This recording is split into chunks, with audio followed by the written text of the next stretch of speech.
साथियों, जय हिंद, जय भारत और आप सभी को मेरा नमस्कार और आशा करता हूं कि आप सभी सकुशल पूर्वक होंगे। साथियों, हमारा आज का विषय है उत्तर प्रदेश के प्रसिद्ध शासकीय संग्रहालय।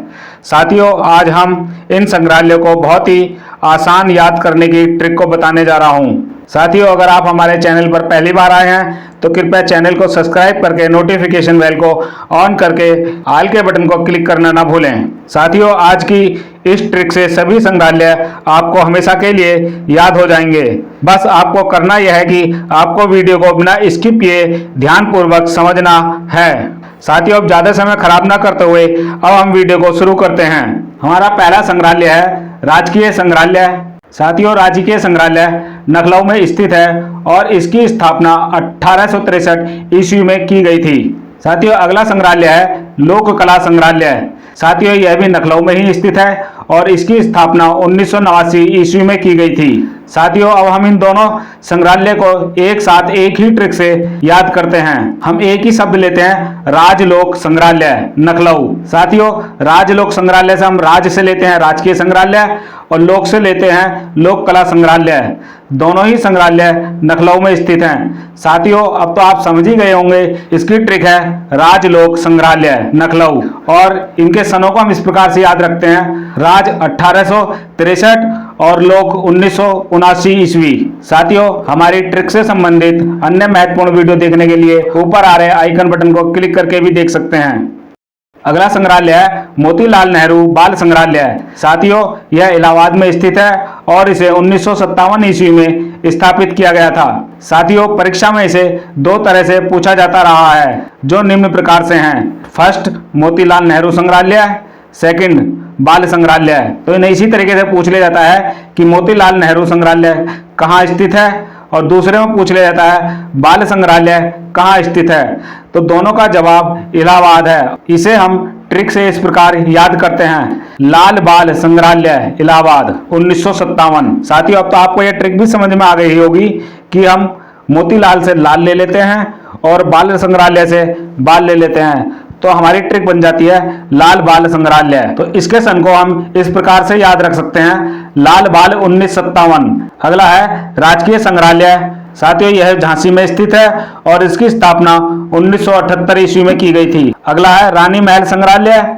यह भी झांसी में स्थित है और इसकी स्थापना 1971 ईस्वी में की गई थी। साथियों, यहाँ पर भी हम इन दोनों संग्रहालय को एक साथ एक ही ट्रिक से याद करते हैं, क्योंकि दोनों संग्रहालय झांसी में ही स्थित हैं। इसकी ट्रिक इस प्रकार से हम लेते हैं, राजा रानी संग्रहालय झांसी, राजा से राजकीय संग्रहालय और रानी से रानी महल संग्रहालय झांसी। साथियों, इनके सन हम इस प्रकार से याद रख सकते हैं, राजा 78, रानी 71। तो इसका सन भी हमें आसानी से याद हो जाएगा। यह एकदम सीधी और सटीक ट्रिक है, राजा 78, रानी 71। तो आप समझ ही गए होंगे कि हमने संग्रहालय को भी इस ट्रिक से याद किया है और सन को भी ट्रिक से ही याद रखा है। अगला है हमारा राजकीय बौद्ध संग्रहालय। साथियों, यह सिद्धार्थ नगर में स्थित है और इसकी स्थापना 2009 में की गई थी। अगला है राजकीय बौद्ध संग्रहालय। यह कुशीनगर में स्थित है और इसकी स्थापना 1988 ईस्वी में की गई थी। अगला है राजकीय बौद्ध संग्रहालय।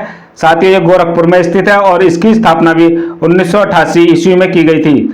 साथियों, तीनों संग्रहालय को हम एक ही ट्रिक से एक साथ याद करते हैं, क्योंकि तीनों ही राजकीय बौद्ध संग्रहालय हैं। तो हम ट्रिक इस प्रकार से याद करने के लिए लगाते हैं, राजकीय बौद्ध संग्रहालय शिकागो। तो यहाँ पर हम यही शब्द याद रखना है, राजकीय बौद्ध संग्रहालय शिकागो।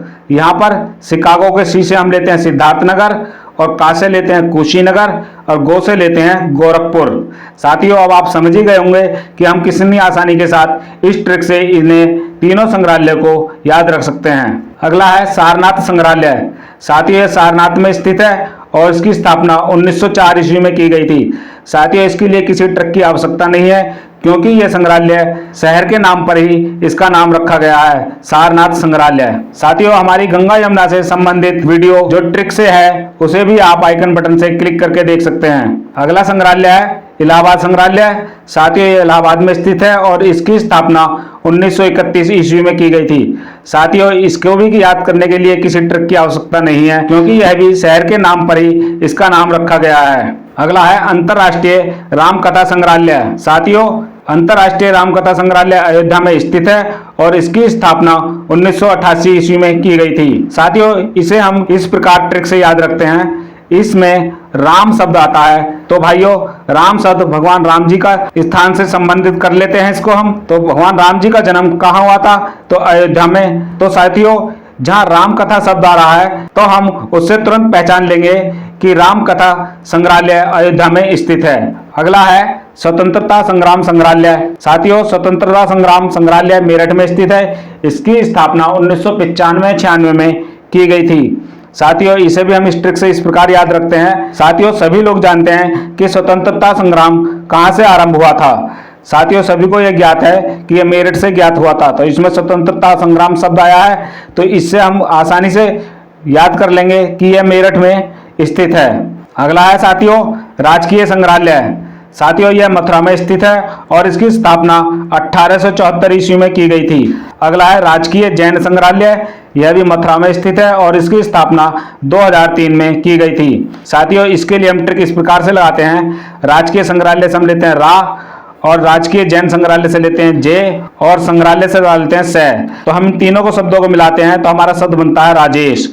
तो हम इसे इस प्रकार से याद कर सकते हैं कि राजेश मथुरा। राजेश कहां पर है? मथुरा में है राजेश। तो साथियों, इससे हमारा ये बड़ा आसानी से याद हो जाएगा कि राजकीय संग्रहालय मथुरा में स्थित है और राजकीय जैन संग्रहालय मथुरा में स्थित है। साथियों, राजकीय संग्रहालय की स्थापना 1874 में की गई थी और राजकीय जैन संग्रहालय की स्थापना 2003 में की गई थी। साथियों, अगला है राज्य पुरातत्व संग्रहालय। साथियों, ये कन्नौज में स्थित है। साथियों, इसको भी हम ट्रिक लगाकर याद करते हैं। तो साथियों, आप सभी लोग जानते हैं कि कन्नौज इत्र की खान है। तो हम इसे इस प्रकार से लिखकर रख लेते हैं या इस प्रकार से याद करते हैं, इत्र पुरातत्व संग्रहालय। तो हम जब ये शब्द याद रखेंगे इत्र पुरातत्व संग्रहालय, तो पुरातत्व संग्रहालय केवल कन्नौज में स्थित है। तो इत्र की नगरी के नाम से ही हमें यह तुरंत ध्यान आ जाएगा कि पुरातत्व संग्रहालय कन्नौज में स्थित है।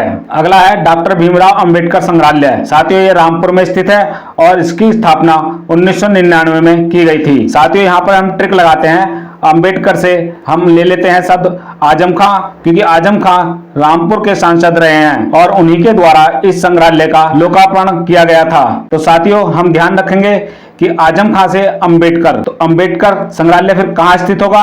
रामपुर में। तो साथियों, हमारे ये सभी संग्रहालय इन ट्रिकों से बहुत ही आसानी से याद रखे जा सकते हैं। साथियों, उत्तर प्रदेश के प्रसिद्ध अनुसंधान भी हमने ट्रिक से बता रखे हैं। आप उनकी वीडियो देखने के लिए भी ऊपर आए गए आइकन बटन से क्लिक करके देख सकते हैं। साथियों, हमारे चैनल पर पड़ी हुई सभी अन्य महत्वपूर्ण वीडियो देखने के लिए आप हमारी प्लेलिस्ट से भी देख सकते हैं। साथियों, अगर आपको हमारा वीडियो पसंद आया हो तो वीडियो को लाइक करें, कमेंट करें और ज़्यादा से ज़्यादा अपने साथियों को शेयर करें। धन्यवाद।